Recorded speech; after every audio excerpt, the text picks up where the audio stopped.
The great hall of the Galactic Council stretched wide and tall like a metal mountain turned inside out. Crystal beings floated near the ceiling, while water-filled tanks held the fish-like delegates from the ocean worlds. Bug creatures clicked and buzzed in their corner seats. The noise never stopped in this place where 1,000 different species came to argue about who owned what piece of space. Thaneri looked around the hall from her speaking platform. Something felt wrong today, but she could not say what. The Vethans were fighting with the Morvians about trade routes again. The Kricks wanted more colonies in the outer systems. The Zilnax complained about taxes on their mining operations. Everything seemed normal, but still something was missing. She checked her notes on the glowing screen. Today they would discuss the border dispute between the hegemony and the free worlds. Yesterday they had argued about fishing rights in the spiral arm sectors. Last week the topic was military spending limits. Always the same problems and always the same angry voices trying to solve them. Wait! That was it. The voices were all the same because some voices were not there. Thaneri looked toward the human section of the hall. 5 empty seats sat in the middle row, where the Earth delegation always placed themselves. Not in front like the big empires. Not in back like the small worlds. Always in the middle where they could see everyone and everyone could see them. Ambassador Dai-Ho should be sitting in the center seat. He was a small man with kind eyes who spoke softly, but somehow made everyone listen. Next to him should be Hye-Jin with her datapad and her quick fingers that took notes faster than anyone could talk. The other 3 seats belonged to trade. Expert Chan Wu, military advisor Hyun Woo, and cultural attaché So Young. All 5 seats were empty. Thaneri tried to remember the last time she had seen any humans in the hall. 3 sessions ago, Dai-Ho had been here for the discussion about asteroid mining rights. He had suggested a compromise that made everyone happy, even though no one thought it would work. 2 sessions ago, the seats had been empty, but she thought they were just running late. Last session, she had been too busy with the Vethan crisis to notice. How long had the humans been gone? Counselor Vexitar noticed her staring at the empty seats. His crystal body flashed blue, which meant he was curious. Speaker Thaneri, do you know where the Earth delegation has gone? We have not seen them for some time. The hall grew quiet. This was unusual because the hall never grew quiet. Someone was always arguing or complaining or demanding something. But now hundreds of different creatures stopped talking and looked toward the empty human seats. I do not know, Thaneri said. Perhaps they are dealing with matters on their home world. But even as she said it, she knew this was not right. The humans never missed council sessions. In 23 years of service, Dai-Ho had missed only 4 meetings, and each time he had sent word ahead. The humans were always polite about these things. Counselor Nalesh of the Kricks clicked his mandibles together. This was how his species showed worry. Should we contact Earth to ask about their absence? Before anyone could answer, a small light appeared above the human seats. It grew brighter and took the shape of a woman in simple clothes. The hologram looked real enough to touch, but everyone could see through her. Greetings, members of the Galactic Council, the woman said. Her voice was calm and clear. I am Bo-Ram, Prime Minister of Earth. I have a message for this assembly. The hall became even more quiet. Some of the Morvians in their water tanks moved closer to the front of their containers. The Vethans stopped their usual floating dance and held still in the air. Even the Kricks stopped their constant clicking. Humanity formally withdraws from the Galactic Council, effective immediately, Bo-Ram continued. We thank you for the years of cooperation and wish you well in your future endeavors. This message serves as our official notice of departure. The hologram flickered once and disappeared. Silence filled the great hall like a heavy blanket. No one moved, no one spoke, no one seemed to breathe. Then everyone started talking at once. What does this mean? Shouted Vexitar. Why are they leaving? Demanded Nalesh. Can they just leave like that? Asked a small voice from the back rows. Thaneri raised her hand for quiet, but the voices kept coming. Species that had been enemies for centuries suddenly agreed on one thing. They were all confused. "Did we do something wrong?" asked Mordith from the ocean worlds. Her voice bubbled through the water speaker system. "The humans never complained about anything," said another voice. "They always helped with our problems," said a third. This was true. Thaneri remembered how Deho would sit quietly during the worst arguments and then speak a few words that somehow made everyone see a solution. He never raised his voice. He never demanded anything for Earth. He just listened and suggested and helped. Haya Jin was the same way. She took her notes and then would quietly pass small papers to different delegates. On the papers were facts, or ideas or connections that no one else had thought of. She never made a big show of it. Most people did not even notice her doing it. "We should send a delegation to Earth," Vextar suggested. "We can ask them what is wrong and fix it." "Yes," agreed Nalesh. "Surely this is just a misunderstanding." But Thaneri felt a cold fear growing in her chest. She had been Speaker of the Council for 15 years. She had seen many species come and go, some left in anger with threats and ultimatums, some left in sadness with long speeches about betrayal, some left in desperation when they could no longer afford to maintain their delegations. The humans had done none of these things. They had simply left. This was somehow much worse than any angry departure. When someone left in anger, you knew what had made them mad and could try to fix it. When someone left in sadness, you could offer comfort or compensation. When someone left in desperation, you could provide help. But when someone left quietly, without explanation, it meant they had given up on you completely. "We will continue today's session," Thaneri announced. "But I suggest we form a committee to investigate this matter and determine our response." The delegates slowly returned to their seats and their arguments. But the energy was different now. The voices were less certain. The demands were quieter. Everyone kept looking at the 5 empty seats where the humans used to sit. As the day wore on, Thaneri began to notice other things, small things that she had never paid attention to before. The environmental controls that kept the hall comfortable. For 1,000 different species worked perfectly, but who maintained them? The translation systems that let everyone understand each other never failed, but who kept them running? The security systems that prevented weapons and protected delegates operated smoothly, but who programmed them? She had always assumed the council's own staff handled these things, but now she wondered if the humans had been quietly taking care of more than anyone realized. The session ended with nothing resolved. The border dispute remained a dispute. The trade arguments continued to be arguments. The only thing that changed was the growing feeling that something important had been lost. As the delegates filed out of the hall, Thaneri remained on her platform and stared at the empty human seats. In the sudden quiet, she heard something she had never noticed before.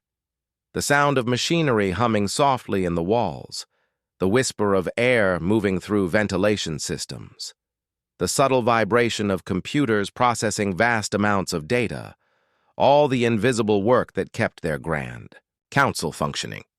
She wondered who would do that work now.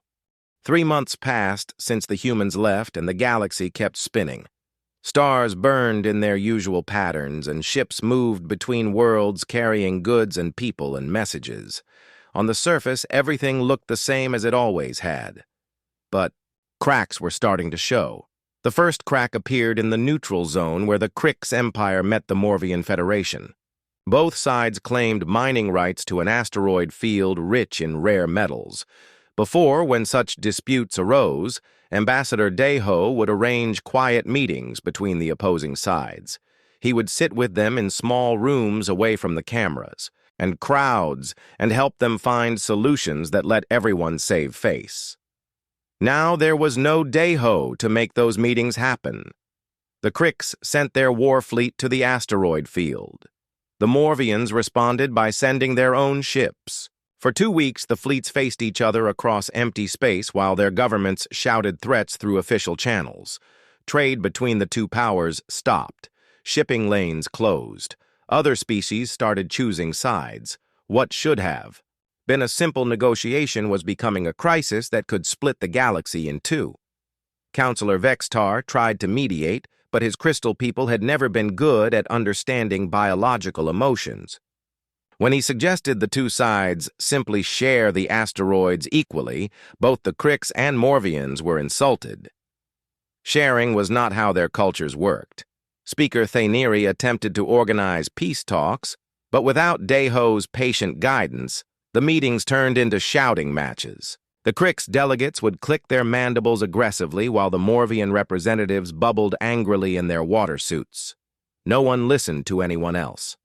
The second crack appeared in the medical networks that connected hospitals across dozens of worlds.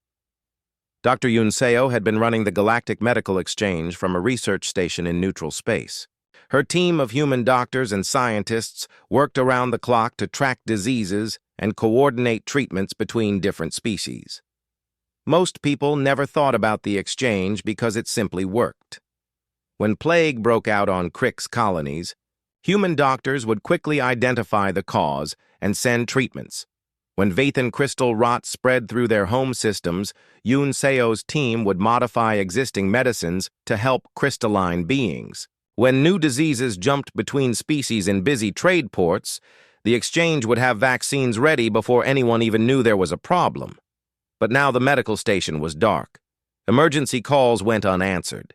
Disease reports piled up without responses. The automated systems that tracked health data across the galaxy started shutting down one by one as their human operators stopped maintaining them. Governor Reshkol of the Outer Rim colonies sent desperate messages to Dr. Yunseo's station. A fever was spreading through his mining worlds, and his local doctors could not identify the cause. In the past, help would have arrived within days. Now his messages vanished into empty space. The third crack was harder to see, but more dangerous than the others. Captain Jiwoo commanded a fleet of merchant ships that moved food and supplies to struggling colonies throughout the galaxy. His operation was private, but he often carried cargo for free when worlds faced disasters or famines. No one had asked him to do this work. No government contract required it. No law demanded that successful traders help failing colonies. Jiwoo simply saw the need and filled it. His ships were everywhere, carrying grain to drought-stricken planets and medicine to isolated outposts. They worked so quietly that most people assumed the regular trade networks were handling everything. But the regular traders only went where profit was certain. Jiwoo went where people were hungry. Now his ships had stopped flying. Colonies that depended on his food deliveries started sending distress calls. Outposts that relied on his supply runs began rationing their remaining stores. The established shipping companies had never bothered to serve these marginal routes because there was no money in them. Within 2 months of the human departure, 17 colonies were facing starvation. The fourth crack was the strangest one, because no one noticed it until it was too late. Engineer Min Ho supervised a network of early warning sensors around unstable star systems. Solar flares, gamma-ray bursts, and stellar collapses could destroy entire colonies if there was no advance warning. Minho's sensors watched the dangerous stars and sent alerts when something bad was coming. His team provided this service for free because they considered it a basic safety requirement for galactic civilization, like having fire alarms in buildings or warning signs near cliffs. The sensors were still working, but no one was monitoring them anymore. Captain Vorthak led a Krix expansion fleet toward a promising star system in the outer spiral. His colony. Ships carried 50,000 settlers ready to build new homes around a stable yellow star. The advanced scouts had confirmed good planets with breathable atmospheres and plenty of water. What they did not know was that the star was entering an unstable phase. Minho's sensors had detected the early signs of a massive solar flare that would sterilize every planet in the system. But the warnings sat unread in abandoned computer files. The Krix fleet arrived just as the star erupted in a burst of deadly radiation. Emergency shields protected some of the ships, but the colony vessels were built for transport, not survival. 30,000 Crick settlers died in the first few minutes. The rest fled in damaged ships, carrying radiation sickness that would kill. Many more in the following weeks. A simple warning could have saved them all. Back in the council chambers, the delegates struggled with problems they had never needed to solve before. Thaineri found herself working 18-hour days trying to coordinate responses to crises that seemed to appear from nowhere. She had never realized how much the humans had been doing behind the scenes. Deho had not just mediated disputes during official sessions. His staff had been quietly talking to angry governments and suggesting compromises before problems reached the council floor. They had prevented dozens of conflicts that no one else even knew were building. He Jin had done more than take notes during meetings. Her careful records had included detailed analyses of economic patterns and trade relationships that helped prevent market crashes and supply shortages. Her data had guided shipping routes and resource allocation across hundreds of worlds. The human delegation had been like gardeners tending a vast garden. They had quietly pruned problems before they grew too large, fertilized weak areas before they failed completely, and planted solutions in places where conflicts might someday bloom. Now the garden was growing wild. "We need to contact Earth again," Vextar insisted during an emergency session. "Surely they will help if we explain how serious these problems are becoming." But when they sent their messages, the responses were always the same. Polite thanks for their communications, respectful wishes for success in resolving their challenges, and gentle but firm refusal to return to the council. It was like trying to argue with a stone wall that apologized for being in your way but would not move. "Maybe we can hire human contractors," suggested Nalesh. "We could pay them to provide the services we need without requiring them to rejoin the council." But this approach failed too. Human companies stopped taking contracts for galactic work. Human doctors declined requests to staff medical stations. Human engineers refused offers to maintain critical infrastructure. It was as if Earth had pulled back from the galaxy entirely. The strangest part was that no human ever explained why. They did not demand apologies or payment or political changes.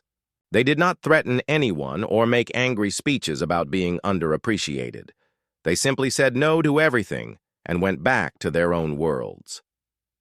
As the months passed, more species began to understand what they had lost. The humans had not just been members of the council. They had been the invisible foundation that held galactic civilization together. And now that foundation was gone.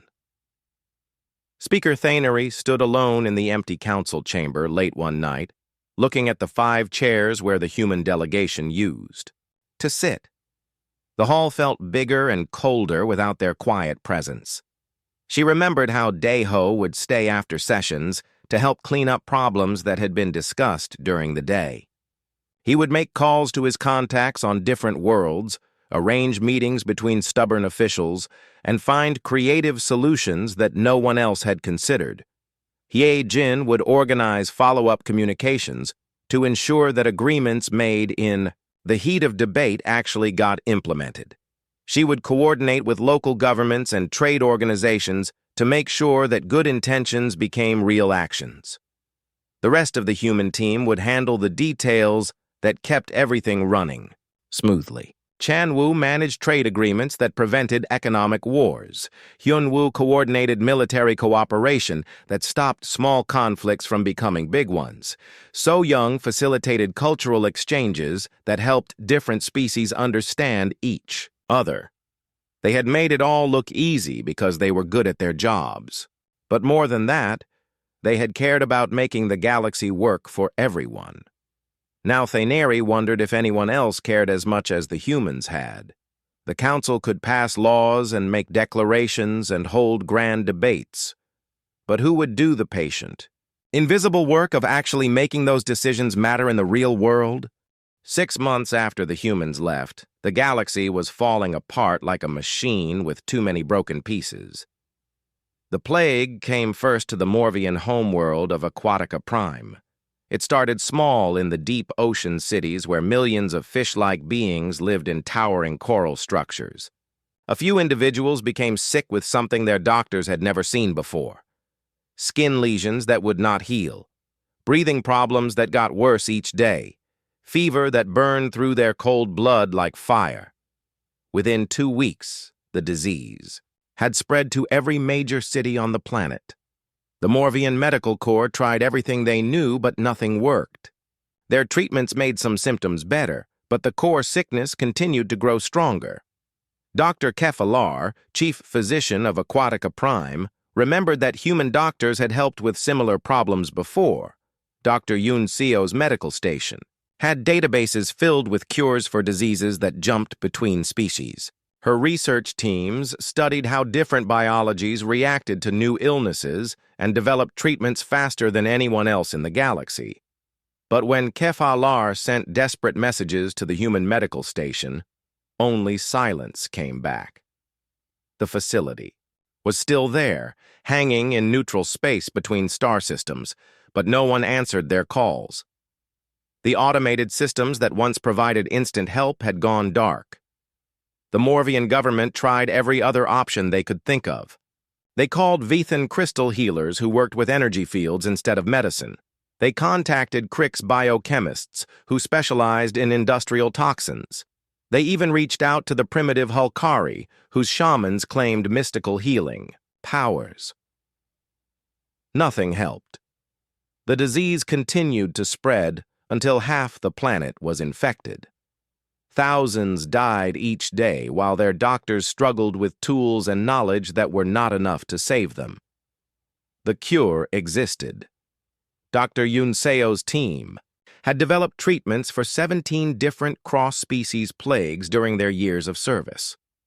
The medicine they needed was probably sitting in storage containers on the empty research station, waiting for someone to request it, but there was no one left to make that request happen.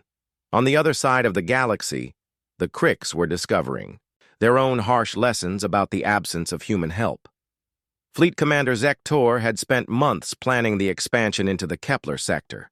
60 colony ships carrying families and equipment to build new worlds around promising stars. The advanced scouts had done their surveys and confirmed good planets with the right atmospheres and gravity. The route planners had calculated the safest paths through asteroid fields and nebula clouds. Everything looked perfect for the largest Krix settlement effort in over a century.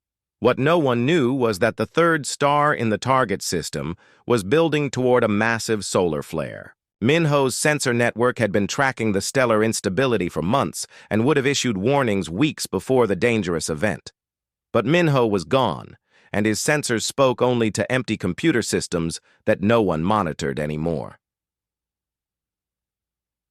Thakur, Krik's fleet arrived in the system just as the star released a burst of radiation powerful enough to sterilize planets. The military escort ships had shields designed for combat and survived the initial blast.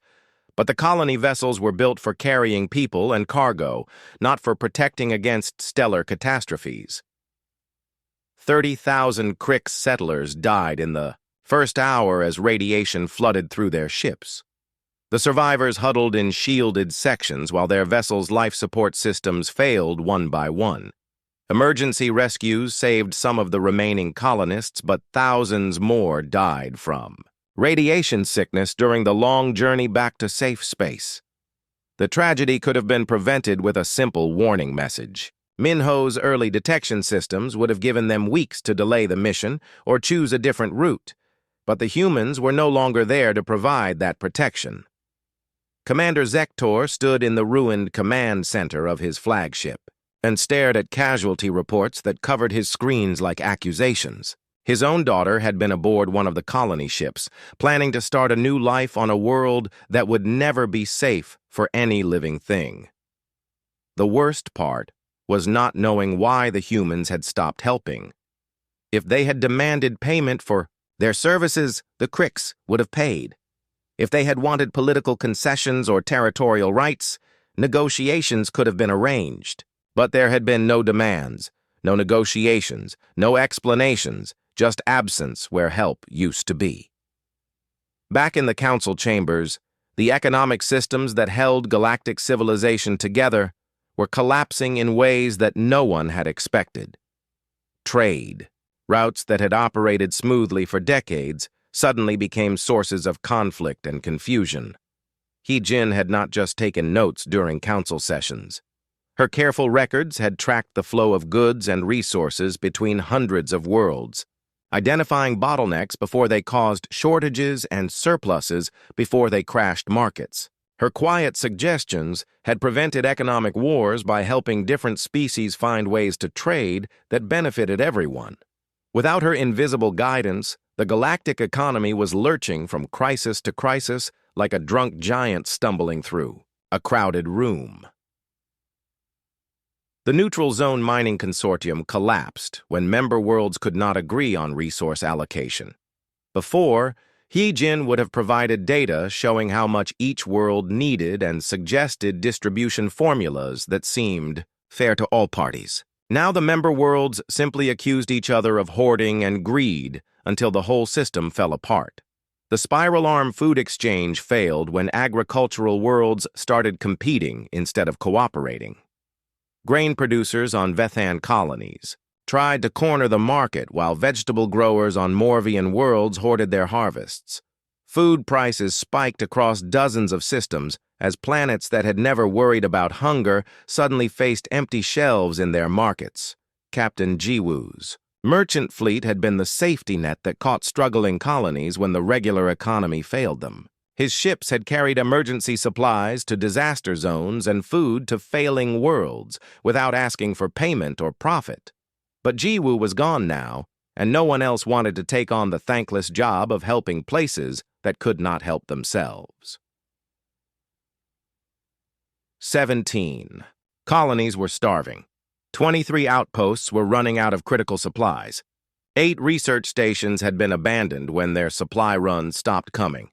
The established shipping companies focused on profitable routes between major worlds. They had no interest in flying to marginal colonies that could barely pay for fuel, much less cargo fees. Let the frontier settlements solve their own problems or abandon their worthless worlds. But those worthless worlds were home to millions of beings who had built lives in difficult places. Mining families on asteroid. Colonies, research teams studying dangerous phenomena, agricultural communities trying to terraform hostile environments, all of them now cut off from the networks of support they needed to survive. In the council halls, Speaker Thainry found herself dealing with crises she had never been trained to handle. The human delegation had prevented most problems from reaching the formal council sessions by resolving them quietly through private negotiations and careful diplomacy. Daeho had been like a skilled surgeon who removed dangerous growths before they became life-threatening tumors. His patient conversations and gentle suggestions had diffused tensions that could have exploded into major conflicts. Without his careful intervention, old grudges were turning into new wars. The Border Worlds Confederation accused the Central Systems Alliance of stealing their trade routes. 3 different species claimed ownership of the same star system. Mining rights disputes escalated into military confrontations as governments that had once trusted human mediation no longer trusted each other. "We have to do something," Councillor Vextar insisted during an emergency session called to address the growing chaos. "The galaxy is falling apart without the humans." "What can we do?" demanded Nalesh. "They will not answer our messages or accept our offers. They have abandoned us completely." Thaneri looked around the great hall at delegates who seemed smaller and more frightened than they had 6 months ago. The confident voices that had once debated grand policies now whispered worried questions about basic survival. "Perhaps we relied on them too much," she said quietly. "Of course we relied on them," Vexitar replied. "They were good at solving problems. Why should we not use their skills?" But even as he said it, Vexitar began to understand the deeper issue. The humans had not just been good at solving problems. They had been solving all the problems while everyone else focused on arguing about politics and territory and status. The rest of the galaxy had become like children who let their parents handle all the difficult tasks. They had grown comfortable, knowing that someone else would take care of the boring but essential work of keeping civilization running. Now the parents were gone, and the children were discovering how much they did not know about taking care of themselves. "We need to learn to do this work ourselves," Thaneri said. "How?" asked Mordith from her water tank. "The humans had decades of experience and training. We cannot replace that overnight." It was true. Dr. Yunseo had spent her entire career studying interspecies medicine. Minho had designed early warning systems based on knowledge accumulated over generations. Daiho had developed his diplomatic skills through years of patient practice. The emergency session lasted 18 hours as desperate voices filled the council chambers with increasingly frantic proposals. Speaker Thaneri watched delegates who had spent centuries arguing over minor trade disputes now beg for help from the humans they had taken for granted. "We must offer them something they cannot refuse," declared Councillor Vextar, his crystal form flashing urgent colors. "Territory in the core worlds, exclusive mining rights to the Vega cluster, voting privileges in the inner council." "Yes," agreed Nalesh, clicking his mandibles rapidly. "Give them whatever they want. The Krix Empire will support any proposal that brings back their medical services." But even as they spoke, both delegates knew their offers were built on a fundamental misunderstanding. The humans had never asked for territory or mining rights or special voting privileges during their decades of service. They had worked for the common good without demanding rewards that other species would have considered essential. Still, the Council had to try something. The galaxy was bleeding from 1,000 wounds that human expertise could heal. They prepared. The most generous offer in galactic history. The Vethan hegemony pledged 3 entire star systems to human control. The Morvian Federation offered exclusive rights to harvest rare crystals from their ocean worlds. The Krix Empire promised military protection for all human colonies and trade routes. Smaller species contributed what they could: research data, cultural artifacts, promises of eternal friendship. Together, the package represented wealth and power that would make Earth one of the dominant forces in the galaxy.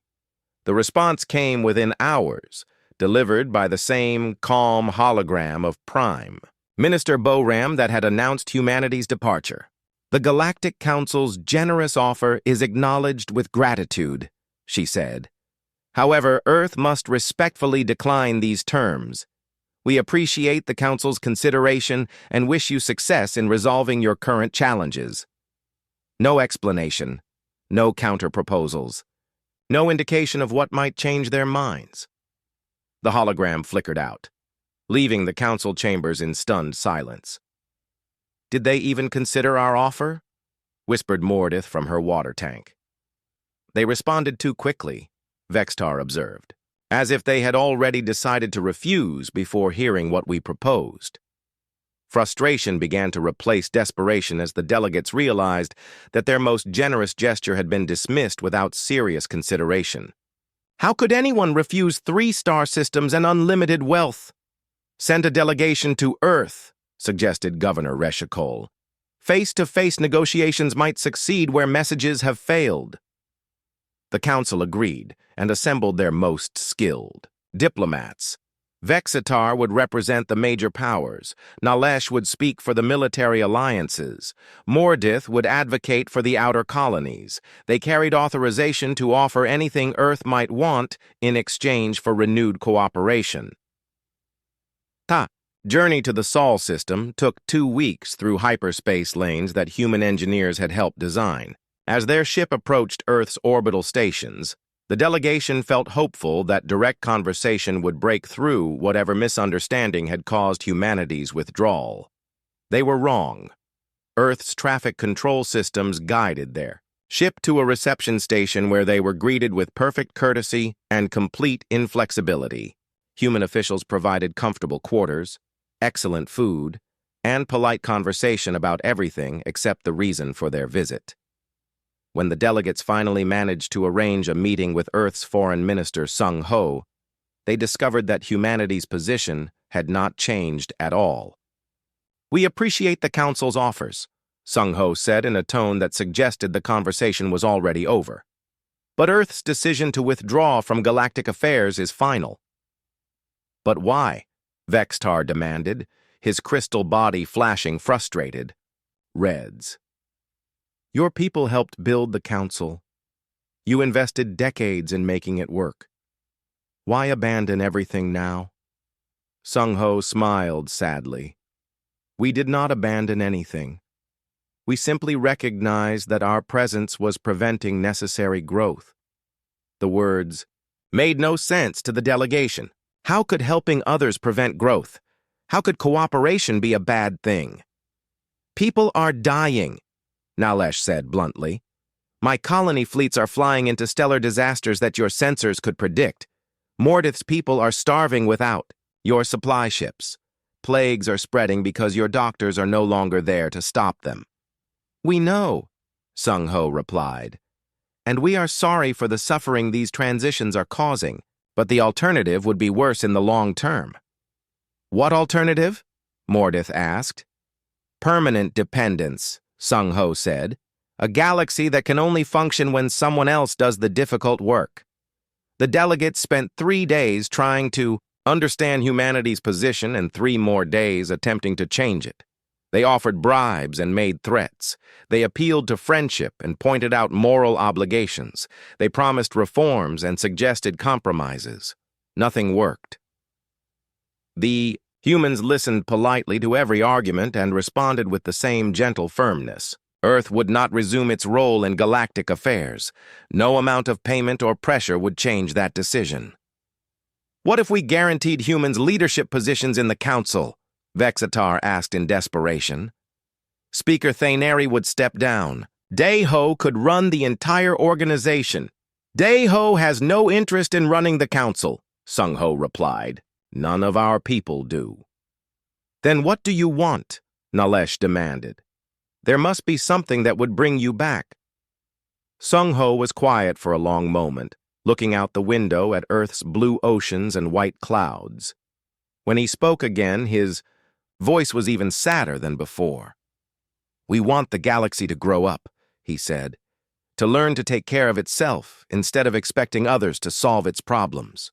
The delegation returned to the Council with empty hands and confused hearts. They had been prepared for angry demands or impossible conditions. They could have negotiated with greed or pride or fear. But how could they negotiate with disappointment? Because that was what they had seen in human eyes during their visit. Not anger at being taken for granted, not resentment at years of thankless service. Just deep, weary disappointment that the galaxy had not learned to be better than it was. "They think we are children," Vextar reported to the emergency session.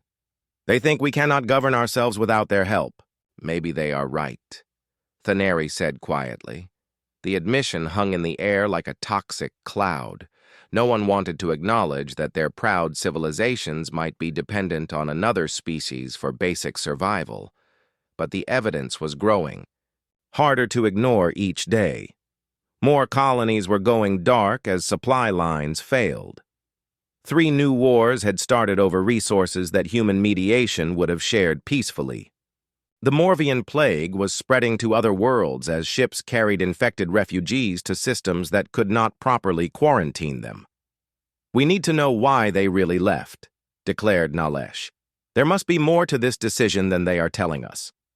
The answer came from an unexpected source. A communication technician named Korvash had been monitoring hyperspace transmissions looking for any human signals that might provide clues about Earth's intentions. Most human communications were encrypted beyond anyone's ability to decode, but he had found something different, an unencrypted conversation between 2 human ships traveling in deep space. Military vessels by their signal signatures, discussing something called the experiment. Korvash played the recording for the emergency session, and watched the delegates' faces change as they listened to Admiral Subin talking with General Tae-young about Phase 3 completion and data analysis from the 47-year study. The subjects showed consistent inability to develop autonomous problem-solving capabilities, Subin was saying. Dependency patterns increased rather than decreased over time. Recommendation for final report? Tae-young asked. Galactic civilization? Remains fundamentally unstable without external maintenance, Subin replied. The hypothesis that advanced species would naturally develop cooperative governance has been disproven. The recording continued with technical discussions about intervention protocols and controlled withdrawal procedures that made the human departure sound like a carefully planned scientific study rather than a political decision. When the recording ended, the council chambers were silent except for the hum of life support systems that human engineers had helped design. We were an experiment, Vextar said finally. They were studying us like laboratory animals. For 47 years, Mordeth added. Everything they did was part of some research project. The revelation should have made them angry. Their pride should have been insulted by the discovery that Earth had been treating the entire galaxy like a test subject. But instead, most delegates felt a different emotion, shame, because the experiment had failed. After nearly 5 decades of human support and guidance, the galaxy had not learned to govern itself. It had not developed the institutions or attitudes needed for stable cooperation. It had simply become more dependent on human intervention with each passing year. The humans had given them every opportunity to grow into mature partners in galactic civilization. They had provided help without demanding control, solved problems without claiming credit, and maintained critical systems without asking for payment. 1 year after humanity's departure, the galaxy had learned to bleed differently. The Morvian plague that had killed millions finally came under control, but not because some miracle cure arrived from the abandoned human medical station. Dr. Kefalar and his team had worked 18-hour days for months, studying tissue samples and testing treatments, until they found something that worked. It was crude compared to the elegant solutions Dr. Yoon Seo would have provided, but it was theirs. More importantly, when the cure was found, the Morvians shared it freely with every species in the galaxy. They remembered how isolation had nearly destroyed their world and were determined that no other species would face such horrors alone. The Krix had rebuilt their early warning networks around dangerous stars, but the new system was different from Minho's elegant design. Where the humans had used subtle sensors and predictive algorithms, the Krix employed massive detector arrays and brute force computing power. It was less efficient but more robust, and it belonged to everyone. Captain Zektor, who had lost his daughter in the solar flare disaster, personally oversaw the installation of warning beacons in every system where expansion fleets might travel. Never again, he told his engineers. Never again will we fly blind into death. The warning networks were funded by contributions from dozens of species who understood that stellar disasters threatened everyone. The Vethans provided rare crystals for the sensors. The Morvians offered their shipyards for construction. Even the smallest colonies sent whatever they could afford. It was not as sophisticated as what the humans had built, but it was built by the galaxy for the galaxy. Trade routes that had collapsed without Jiwoo's merchant fleet were slowly being restored by a new kind of cooperation. The Cooperative Merchant Alliance included shipping companies from 17 different species, all committed to serving marginal colonies and struggling worlds. They charged fair prices instead of exploiting desperation, and they divided routes based on need rather than profit. The Krix handled dangerous runs through asteroid fields. The Vethans carried delicate cargo that required careful handling. The Morvians specialized in emergency supply missions to disaster zones. It was messier than Jiwoo's efficient operation had been, and sometimes supplies arrived late or incomplete. But the colonies that had been abandoned were no longer alone, and the species providing help were learning to trust each other in ways they never had before.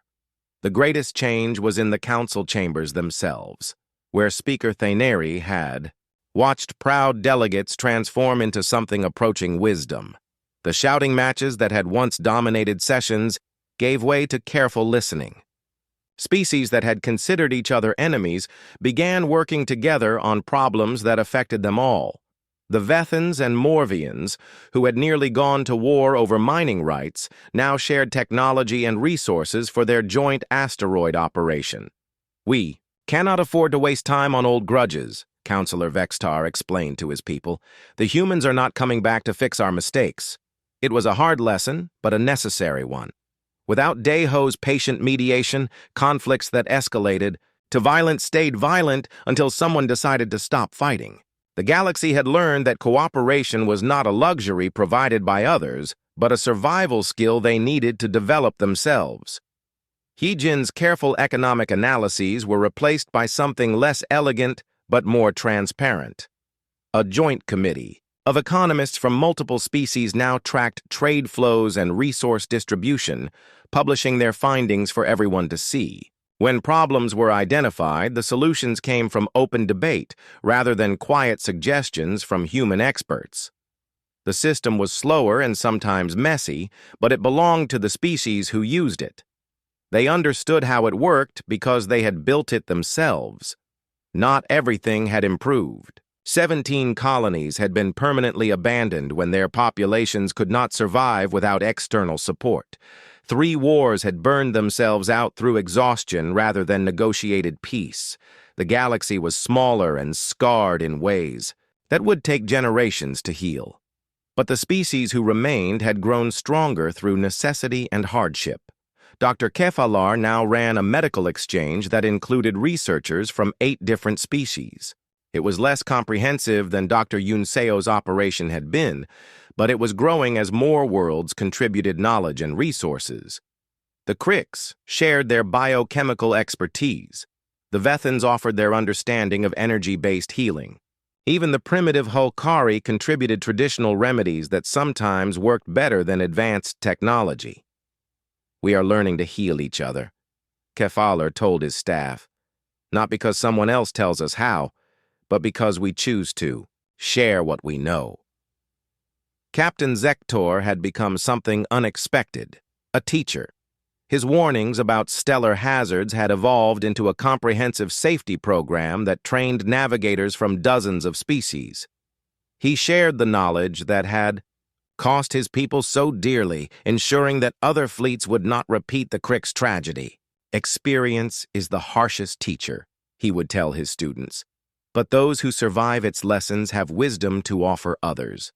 The hardest lesson was learning to have the difficult conversations that Deho had once facilitated for them. Without his gentle guidance, species had to find their own ways to address conflicts and resentments that had festered for centuries. The talks were awkward and often painful. Pride had to be swallowed. Ancient grievances had to be acknowledged and set aside. Compromises had to be made that satisfied no one completely, but allowed everyone to survive. But the conversations happened because they had to happen.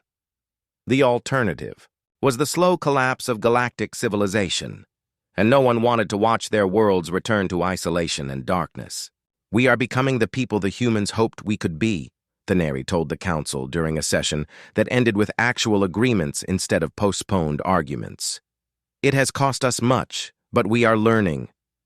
The learning continued as months passed and the galaxy found its new equilibrium. Trade networks stabilized around principles of mutual benefit rather than exploitation.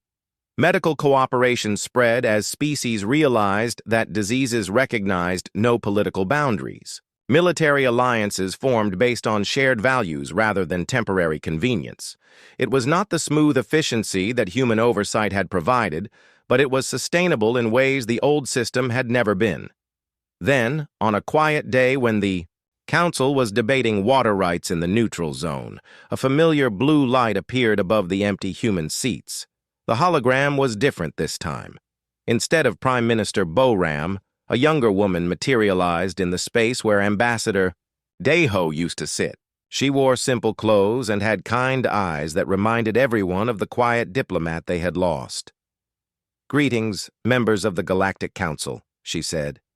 "I am Director Haywan of Earth's Diplomatic Service. I bring a message from my world to yours." The chamber fell silent as hundreds of delegates focused on the small figure standing in the space that had been empty for so long.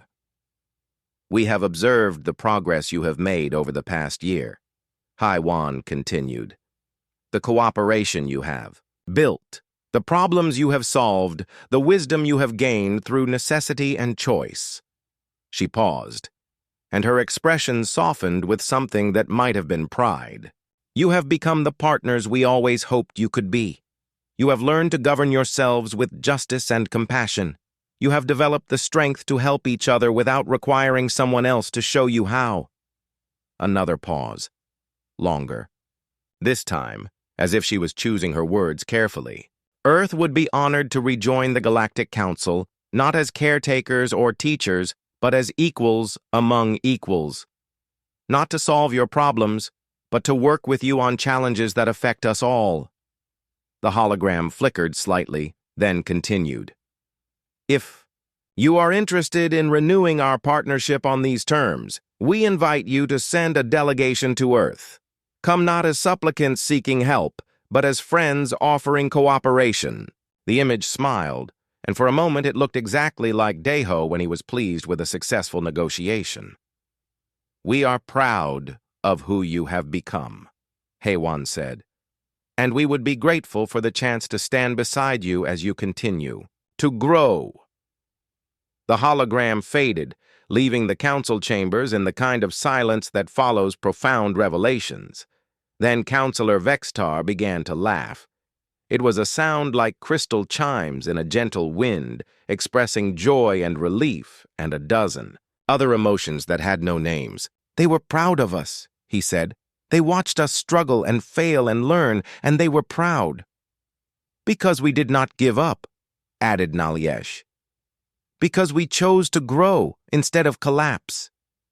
Because we became worthy partners instead of remaining dependent children," Thaneri said. The vote to send a delegation to Earth was unanimous, but the discussion that followed was unlike any the Council had ever held. Instead of arguing about who would lead the mission or what demands they would make, the delegates talked about what they could offer. The Morvians would share their new plague protocols with human medical researchers. The Cricks would invite Earth to participate in their expanded early warning networks. The Vethans would propose joint exploration of the galaxy's unmapped regions. They would go to Earth not as former clients seeking renewed service,